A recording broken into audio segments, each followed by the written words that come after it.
David Haberman, so good to see you. You teach at Indiana University, and you've done this magnificent work in Hinduism, Hinduism and Ecology, Hindu ritual practices. And so we just want to begin this discussion by giving us a feel for Hindu cosmology and how it might help us understand views of nature in Hinduism. Well, first, thank you for that warm welcome. Hindu cosmology is such a vast field, Hinduism being such a complex tradition, but I suppose one idea that is there that I see so important that comes out of many of the stories about beginnings is how at the very beginning it is so clear that it all comes from the very same thing, the very same entity. And that is that everything is interconnected into a shared reality, a reality that is simultaneously unified as well as being diversified into the manifold world that we experience with our senses. And does the idea of the cosmic person, the Maha Purusha in the Vedas, relate here in some way? Again, that's a particular theistic way, I would say, of expressing that idea of the one. In some early Vedic texts, it's just called Tad Ekam, the one, and has more or less an impersonal identity to it. But in the theistic traditions, that one is identified. Maha Purusha tends to be more of a Vaishnavite idea, those who conceive of ultimate reality as the supreme Vishnu.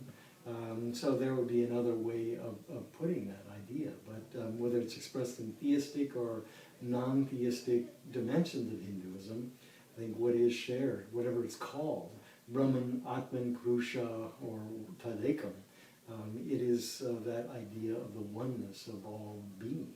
So in the traditions that you've studied, which affirm nature and affirm our presence in nature and so on, can you give us a feel for that? What are the principles behind the kinds of traditions that in Hinduism that you've particularly studied?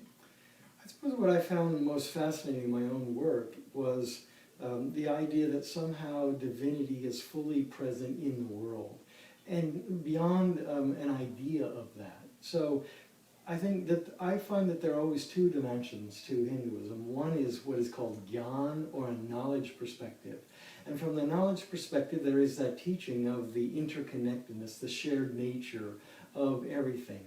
But then when it gets down to the particular, it's how a particular landscape is identified with divinity. So I suppose my own entry point was as a student of the Braj Vaishnava traditions in the Braj region that is located about 100 miles south of Delhi, where the entire landscape of Braj is identified with Krishna.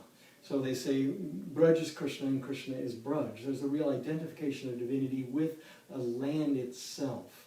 And some of that is played out so that the various bodily forms of Krishna are identified with that land. And that was an entry point into not only understanding how land itself is storied within many religious traditions, but that the land is considered to be an embodied form of divinity, and particularly particular phenomena within that landscape. And this area, of course, has one of the greatest rivers of northern India, the Yamuna, 50, 60 million people depending on it. Now, when you first went to India, that was a beautiful and pristine river, but give us a feeling for both its presence now, but also it is a sacred river. Right.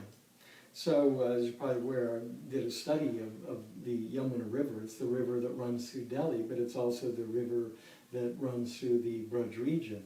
When I first started doing research in this area in 1980, I would swim in that river during the hot season to cool off for hours, sometimes during a day. I've witnessed the incredible amount of pollution that has been added to that river, so that I would have great difficulty doing that today. The water within the river is also diminished because of domestic and agricultural use, so there's a great change. The landscape of Braj is primarily defined through three natural phenomena. The mountain, which is Mount Govardhan, which is considered to be a natural embodied form of Krishna. The whole landscape, particularly, is conceived of as a forest, as well as trees in that forest are considered to be embodied forms of divinity. as well as the river. And the river, historically, I can trace literature that goes back 3,000 years, but primarily this river is conceived of as being not just a source of life, but an exquisite goddess of love. She is the source of love and flows with love juice of the divine couple, so to speak.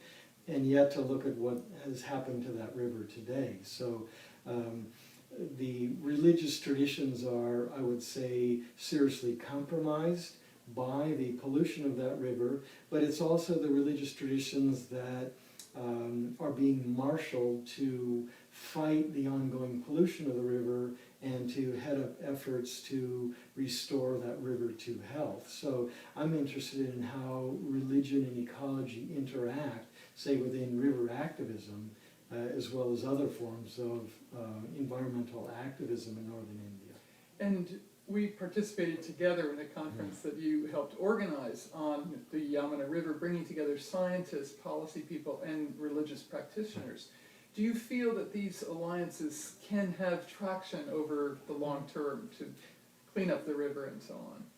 I would say definitely. I find myself impatient there as well as in many places in the world today. So the question is, will it happen soon enough? Will enough be done to really have the kind of impact that is so demanded in the world today? That's the big question everywhere in the world.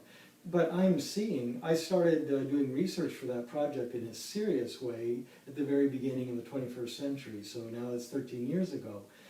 And at that time, looking back on it, I've seen so much. A lot of what I write about in my book, River of Love in an Age of Pollution, has just been developed further and further. So I see more of an allegiance between policymakers, environmental activists, scientists, as well as religious leaders.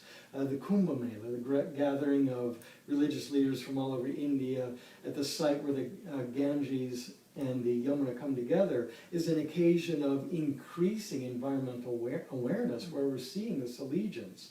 So that's going on. But I would say, sadly, that I see also the pollution in the river also increasing in ways. So we're living at a very challenging time where we're seeing many hopeful developments happening, as well as a rather rapid and alarming increase of environmental destruction throughout Earth's systems. Right, and with the population increase and, as you said, industrial and agricultural pollution, this is around the world. It's around the world. Our rivers are... And everything is ramped up with globalization and Yes. the kinds of materialistic expectations that has promoted worldwide. Yes, yes.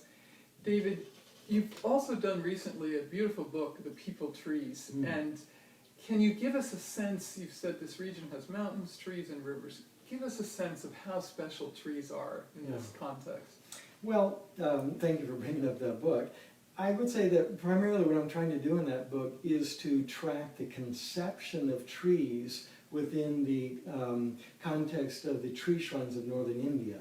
And as a lifelong student of religion, what I've learned is that nothing is innately anything.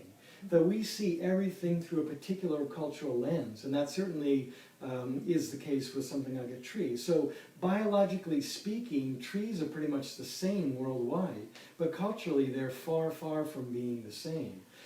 So I'm interested in that, and what I found is that trees within that context, particular ones, are viewed as the body of a particular god or goddess. And that's a very different kind of relationship. So it opens up the possibility of entering into mutually beneficial relationships with tree beings as people.